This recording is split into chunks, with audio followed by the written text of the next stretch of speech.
শুভেচ্ছা।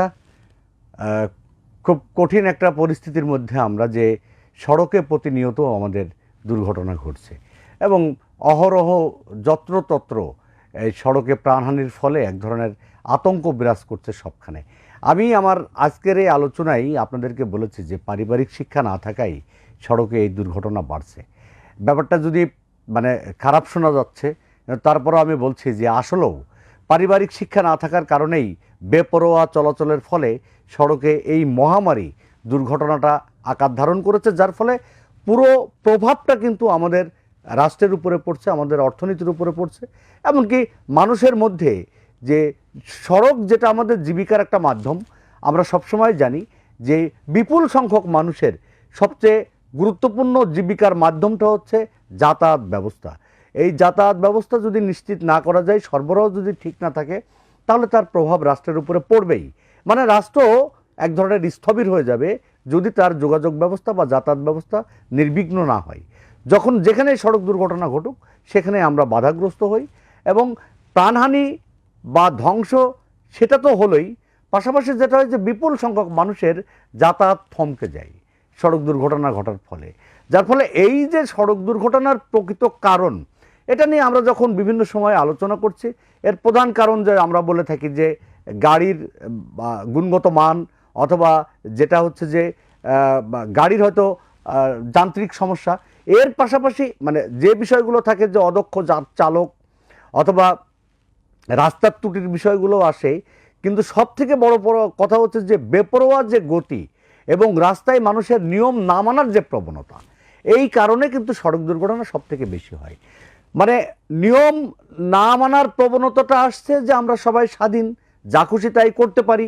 যেমন তরুণ প্রজন্ম, বিশেষ করে উঠতি কিশোররা, তারা যখন মোটরসাইকেল নিয়ে, এবারের যে সড়ক দুর্ঘটনার চিত্র আজ যাত্রী কল্যাণ সমিতি যেটা আমাদের সামনে উপস্থাপন করেছে রিপোর্টার্স ইউনিটিতে, কিছুক্ষণ আগের যে রিপোর্টটা আমি দেখলাম যে ৮,৫৪৩ জন গত বছর সড়ক দুর্ঘটনায় মারা গেছে। দুর্ঘটনা হয়েছে ৬,৩৫৯টি। এটা তো মারা গেছে, যেটা আহত আবার এর থেকে অনেক বেশি, ১২,৬৫৮ জন এই সড়ক দুর্ঘটনায় আহত হয়েছে। প্রত্যেকটা মানুষ, আমরা যখন আমি এক সময় সংবাদ সংগ্রহের জন্য যেমন ঢাকা মেডিকেলে অথবা পঙ্গু হাসপাতালে বহুবার আমাকে যেতে হয়েছে, আমি সেখানে দেখেছি যে কি ভয়াবহ চিত্র। সড়ক দুর্ঘটনায় আহত একজন মানুষের, তার দিকে তাকানো যায় না। কি একটা ভয়াবহ রকমের চিত্র, যে তার হাত পা মাথা সব থেতলে গেছে, কি কাতরানো, মানে কি যন্ত্রণা। কিন্তু এর পিছনের ইতিহাসটা যদি আমরা একটু দেখি, সে যদি একটু সংযত হতো, একটু ধৈর্য ধরতো, এবং সে যদি বেপরোয়াভাবে সামনের দিকে যাওয়ার যে একটা প্রতিযোগিতা, এইভাবে যদি খুব গতি ওইভাবে না দিয়ে সে যদি একটু ধৈর্য ধরতো, তাহলে এই ভয়াবহ দুর্ঘটনার মধ্যে পড়তো না। একজন মানুষ যখন দুর্ঘটনায় পড়ে তখন তার পুরো পরিবার সেই দুর্ঘটনার মুখোমুখি হয়। দুর্ঘটনার যে ঘটায় আর পিছন থেকে যারা এই তাকে বাঁচানোর জন্য চেষ্টাটা করে, তাদের ঘুম হারাম হয়ে যায়, সেই পরিবারটাও এক ধরনের ধ্বংসের মুখে পড়ে যায়। এবং যে ছেলে এই দুর্ঘটনা ঘটায় বা ঘটে, যার তার ফলে পুরো পরিবারটা পিছিয়ে যায়।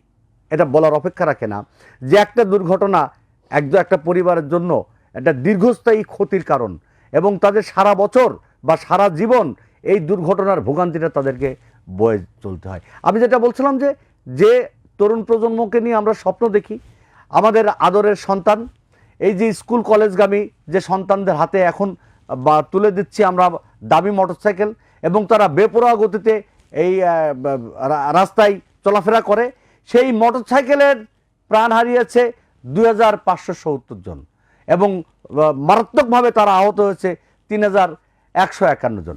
আমি বোঝাতে চাচ্ছি যে পরিবারের শিক্ষা না থাকায়, পারিবারিক যে নিয়ন্ত্রণ সন্তানদের প্রতি সেটা না থাকায়, অথবা যারা অভিভাবক আছেন তারা সেইভাবে সন্তানের সঙ্গে বন্ধুত্ব করতে পারেন নাই, তার ভালো মন্দটা বোঝাতে পারেন নাই, সেই কারণে কিন্তু মোটরসাইকেলের দুর্ঘটনা এত ব্যাপকভাবে বেড়েছে।